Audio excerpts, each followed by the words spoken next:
So obviously we're going to talk about Syria, but I think we shouldn't forget to check in on what's happening in Gaza, where the news has been sort of pushed off the front pages given what's happened in Syria.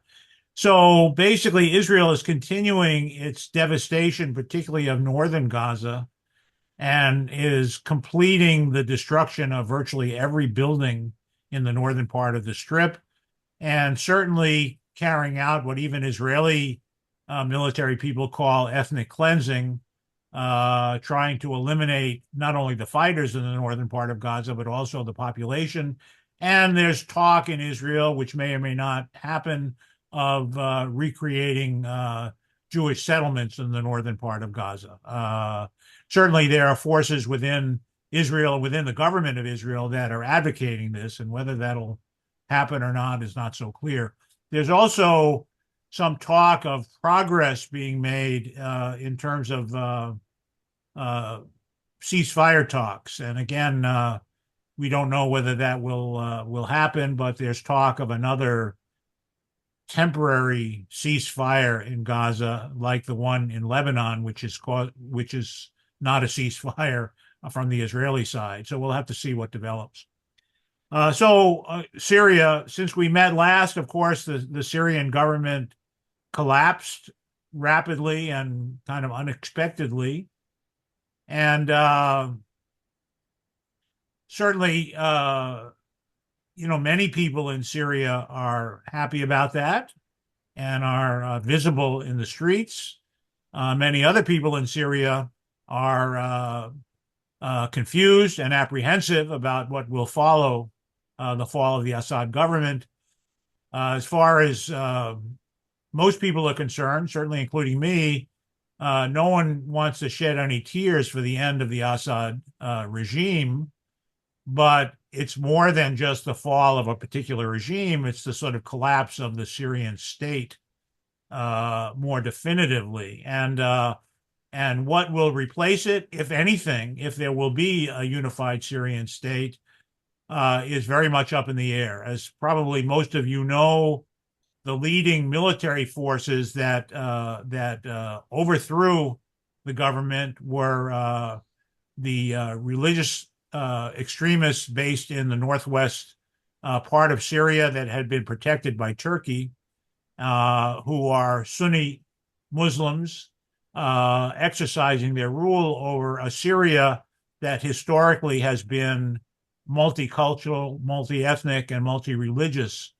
And there's a lot of fear of the fate of the religious and ethnic minorities in Syria. The new government, or the new people in power, I'm not clear that there's really a government yet in Syria or will be, are declaring that they are now moderate and are going to respect people's religious freedom. And of course, Abu Muhammad al-Jolani, the leader of Hayat Tahrir al-Sham, which is the Organization for the Liberation of Sham, which is the name of Greater Syria, has expressed is now had a moderate makeover. He was part of Al-Qaeda and ISIS earlier in his career, and our mainstream press is cooperating in that makeover. The New York Times now refers Abu Muhammad al-Jolani is his nom de guerre. The New York Times now refers to him as his on his actual name, Ahmad al-Ashara, and he's now kind of looked at as a sort of media star in Western reporting. Even if you believe that Jolani has had a makeover, a mental makeover, and is now a tolerant, woke leader, which I don't believe. Even if that were true, I mean, many and many of the followers in different organizations that are part of this coalition that overthrew the Syrian government are certainly not. And there are increasingly numbers of reports of executions and massacres of religious, diverse religious sects within Syria.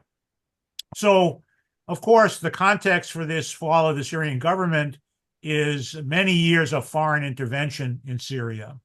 Right just beforehand, and right now, Turkey controls a lot of the northern borderlands of Syria and between Syria and Turkey, and the northwest. They were the protectors of HTS, the Al Qaeda franchise, and the U.S.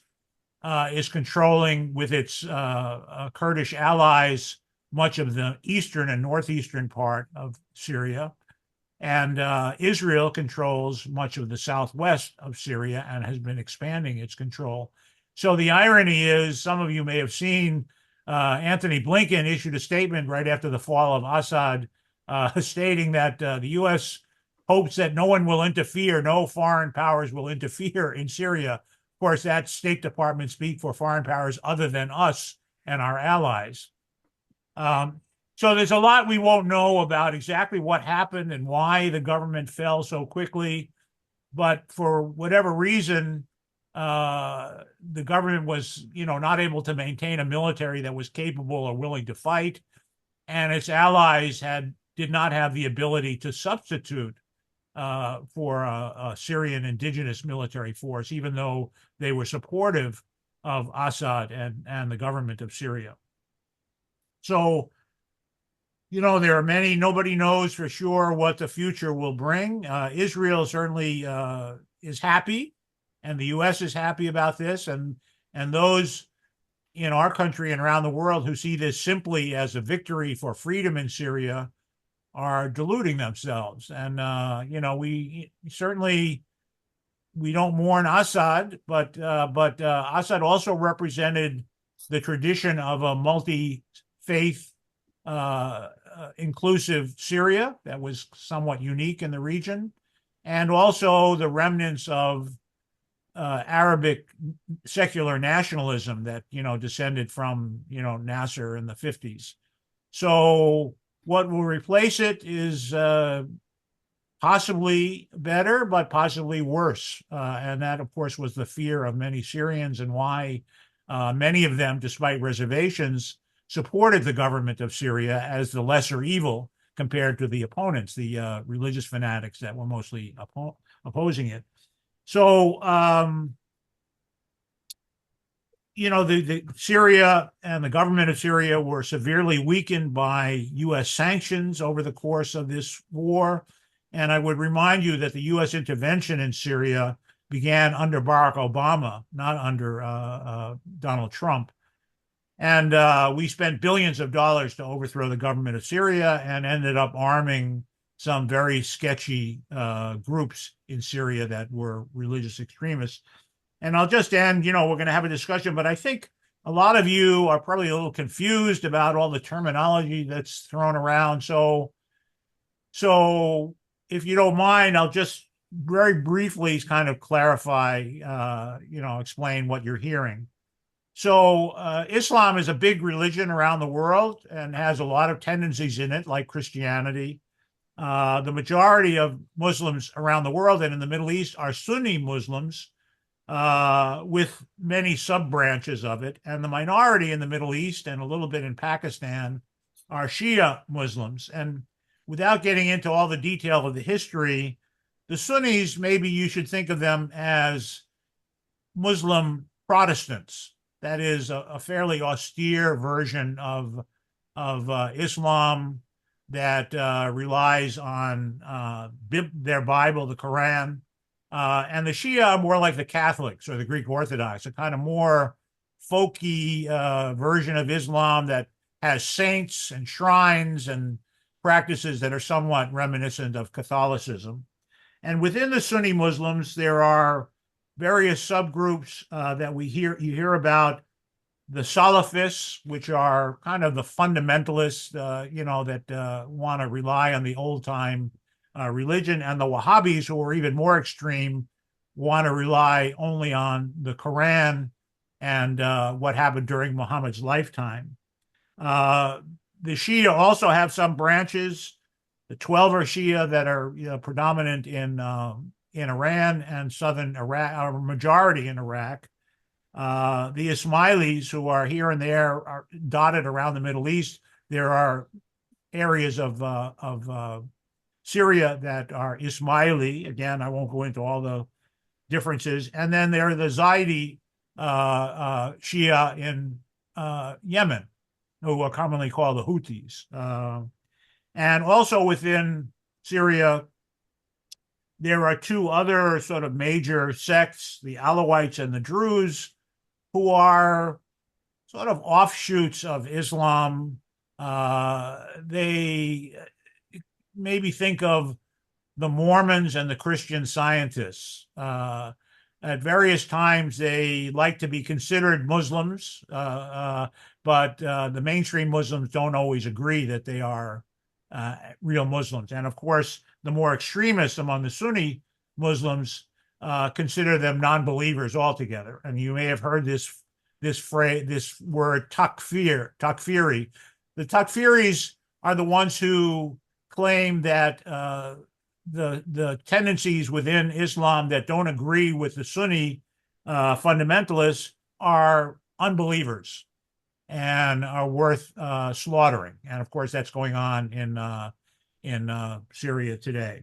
Syria also is the home of a dozen or so Christian sects, and I won't name them all, but they, Roman Catholic, Maronite Catholic, Greek Catholic, Greek Orthodox, Armenian Orthodox, Armenian Catholics, Syriac Catholics, Orthodox, it goes on and on. And those communities in particular are under grave, grave threat depending on how things go in Syria. And there's a danger that Christianity will be purged from Syria much the way it was in Iraq. There's a remnant of Christian communities in Iraq, but a very small proportion because they were persecuted by the same kinds of folks that have now taken power in Syria. So without going into, I guess also just as a reminder, the Syrian state that has existed in modern times is the outgrowth of colonial intervention in the Middle East.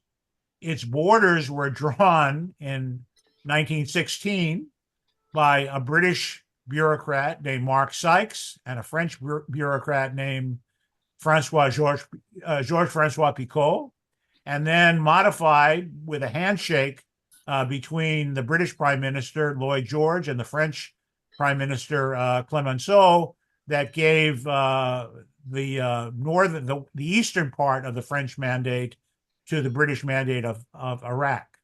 And so those borders were not the creation of indigenous people, and therefore the people on both sides of those borders, between Syria and its neighbors, between Lebanon and Israel, the same people live on both sides of those borders, but they were set artificially by the colonial powers. And just lastly, sometimes it's claimed that to point all of this out is to deny the people in the region their own agency.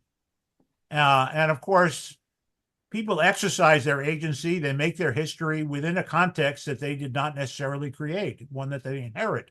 So of course the people have agency, but they have agency within a context that was created and established by the colonial powers. And today in Syria, in a context of intervention by outside powers. So that's just a fact. They have their agency, but it's exercised in a way that is limited by the circumstances that they find themselves in. So anyway, without going into a long lecture, that's all I have to say about the situation now.